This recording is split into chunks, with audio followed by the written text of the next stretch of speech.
Hello, my name's Ben. And my name's Josh. And welcome back to FPL Graduates, and welcome back to another video. And yet again, it is another transfer target video. The turnaround yet again between the game weeks is very, very tight. The deadline is on Saturday. So we're going to be going through all the transfer targets that we've got our eyes on. Yeah, so coming in first place, 1 out of 5, Nico Williams of Nottingham Forest. Obviously a very cheap enabler in that defence, 4.1 million. He's risen in price only once this season so far.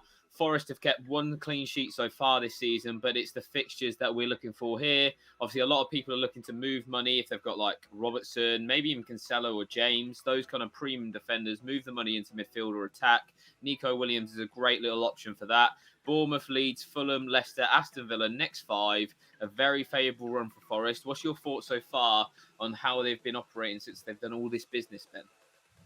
Yeah, I mean, it's difficult to say how they're going to do, but Nico Williams is one of those players that looks like he's performing. He's playing in a wing-back role at Nottingham Forest and has been heavily involved in big chances created and shots on target. So that's all you could ask for a £4 million defender, a playing defender, and one that could potentially get a few points as well.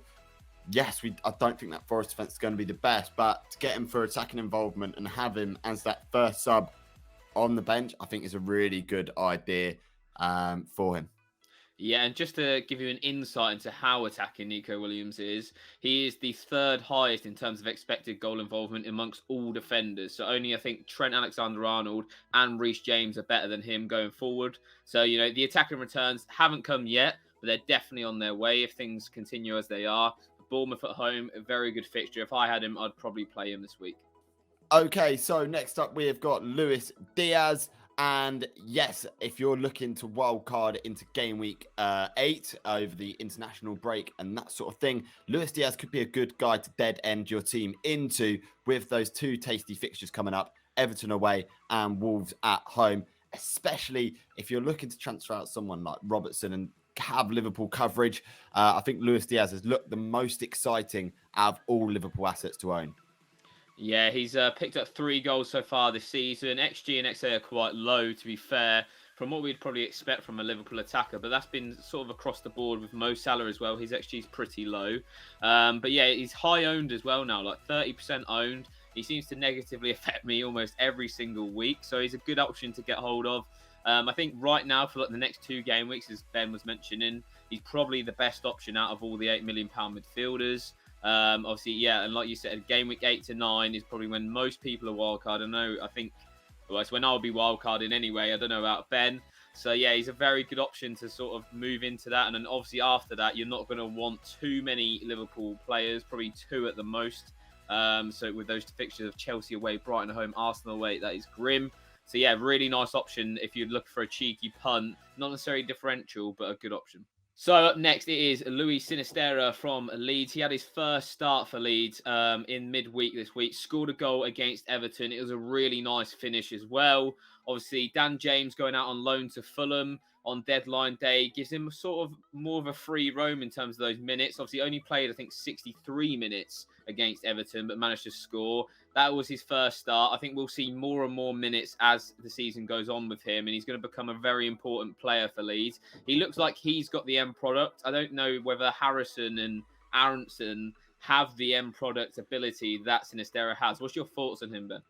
Yeah, I mean, with Rodrigo coming out injured, I think he could be a good option. We know he's going to be out until at least after the international break. And with those 5 fixtures coming up, that sort of covers all the time that Rodrigo is going to be out. So Sinisterra, he's definitely a decent option. I'd probably lean more towards someone like a Jack Harrison, just because I think he's a bit more nailed on in that team and has proven ability in that Leeds United team.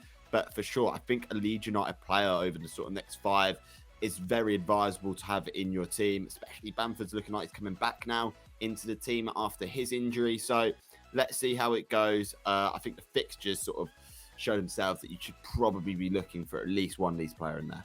Okay, so next up, we have got Wilfred Zaha. He is the man that is playing up front at the moment for Crystal Palace and has looked on fire when he's played. He was out for 1 week against Manchester City, but in the rest of the games, he's produced returns upon returns. And his XG, fantastic. His XG, okay, but that's nothing too much to worry about. And it almost seems like, despite no matter how difficult the fixture is, he is fixture proof in that regards because Palace are so good on the counter and they're so fluid when playing a team who will sit back. So I think Zaha is a fantastic pick and really, really good value at 7.1 million. And yeah, he's on penalties as well. What more could you want? A tough trip to Newcastle, followed by potentially a decent fixture against Manchester United. What's more to love than that? But yeah, Wilfred Zaha is on our list for transfer targets. So the final player on our transfer targets video is going to be Alexander Isak. Obviously, he started his first game against Liverpool, scored a goal, played 63 minutes. Is a potential injury doubt. I know he's got a dead leg on on Fantasy Premier League. That's what they described it as. For me personally, I don't think that'll keep him out in the next fixture. I think we'll see him start again. They're already without Callum Wilson, so I think they're going to want to play either one of those all the time. I don't think Chris Wood is going to have much of a look in. What was your thoughts on Isak last night, Ben? Yeah, I mean, he looked very dangerous. It'll be interesting to see when Wilson's back, like how Eddie Howe deals with those three strikers, because they've got three decent Premier League level strikers now. So it'll be interesting to see what he does. I imagine his minutes may be managed slightly just because, new signing, got to bed him in as well. And Howe really didn't have a choice but to play Isak in this fixture.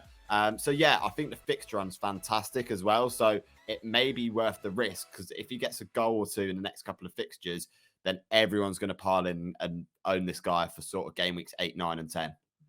Yeah, another thing to bear in mind as well is obviously we've had Ivan Toney on the transfer targets the last couple of weeks. He's still a really good option and probably a better option than Isak over the next 2 weeks. But then if you have him and you're already wildcarded potentially, you could then move from Toney to Isak when he's got those fixtures of Bournemouth at home, Fulham away, Brentford at home, and save yourself a little bit of cash along the way too.